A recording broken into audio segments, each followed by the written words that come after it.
Salut, aujourd'hui on s'attaque à la fiche sur la conduite préventive. Ça a l'air chiant comme ça, genre le point de conduite écologique en bagnole, sauf que c'est pas si chiant que ça. Ça peut potentiellement vous sauver la vie ou au moins d'une chute sévère. Ici on a 6 catégories que je vais lire sur ma feuille en vous les disant parce que 6 ça fait beaucoup. L'anticipation, l'adaptation de la vitesse, voir et être vu, le respect des distances de sécurité, savoir freiner et la manœuvre d'évitement. L'anticipation, c'est reconnaître les situations potentiellement dangereuses pour savoir les éviter. C'est aussi se méfier des endroits où il y a risque potentiel de conflit avec les autres usagers, type rond-point, priorité à droite, etc. Et il faut surtout rester vigilant vis-à-vis des autres usagers bien évidemment. Donc, l'anticipation, c'est important. Mais ce qu'il est aussi, c'est l'adaptation de la vitesse. Parce qu'une moto ça accélère fort et il faut donc adapter son allure pour éviter de surprendre les autres usagers de la route. La vitesse trop importante, elle peut être aussi préjudiciable en cas de présence d'obstacles. À savoir que tous les ans, environ 50 usagers sont tués dans un accident contre une moto. Après avoir pris conscience de l'importance de l'anticipation et de l'adaptation de la vitesse,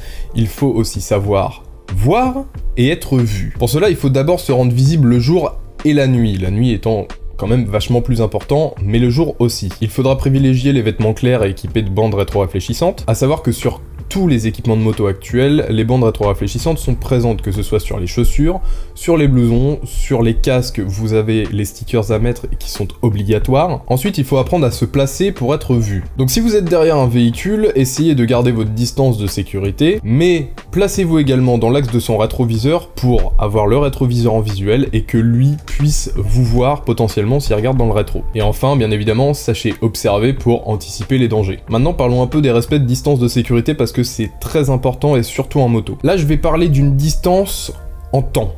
Vous allez comprendre, c'est très simple. La distance de sécurité entre deux véhicules est d'au moins 2 secondes. Comment est-ce qu'on détermine ces 2 secondes? C'est très simple, vous prenez sur l'autoroute 2 lignes blanches sur le côté, ça vous le savez tous, mais sur la route, vous prenez par exemple un panneau, la voiture de devant vous passe devant ce panneau, et vous comptez 2 secondes, et vous devez passer après ces 2 secondes devant ce panneau. Cette distance, elle permet surtout de réagir à temps en cas de freinage d'urgence du véhicule qui vous précède. Mais la distance de sécurité, elle n'est pas seulement vers l'avant, elle est également vers l'arrière, et surtout latérale. Cette distance, elle est d'1,50 m au moins, ce qui laisse une marge latérale, encore une fois, en cas d'ouverture de portière de voiture stationnée par exemple. Ça vous évite de vous manger la portière, et à mon avis, ça doit pas faire du bien de se manger une portière. Allez, on souffle un peu, c'est bientôt fini.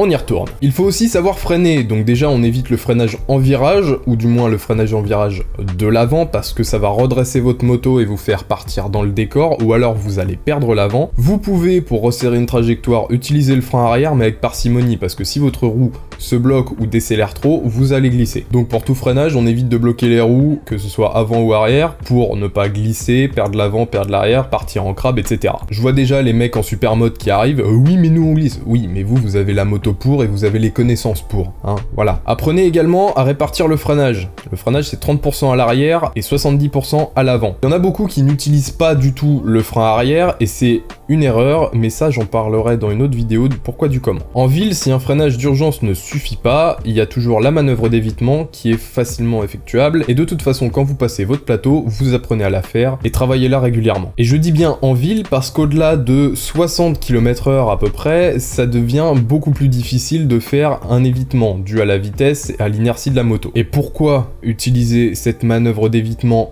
au lieu d'un freinage d'urgence? Et bien tout simplement parce que sur un freinage d'urgence, vous avez très grande chance de finir au sol. Donc il vaut mieux privilégier la manœuvre d'évitement pour éviter de finir à terre. Comme vous pouvez le constater, cette fiche elle contient beaucoup d'informations à bien prendre en compte pour pouvoir être un meilleur pilote, pour pouvoir mieux appréhender vos premiers roulages seul en moto. Et comme c'est la fin de cette vidéo, je vous invite à lâcher un like, lâcher un commentaire, partager la vidéo surtout et vous abonner à la chaîne pour ne rien louper. On va commencer à augmenter le débit de vidéos avec une vidéo sur les fiches et une vidéo autre par semaine. Mais moi, d'ici la prochaine vidéo, je vous dis prenez soin de vous, ciao and ride safe.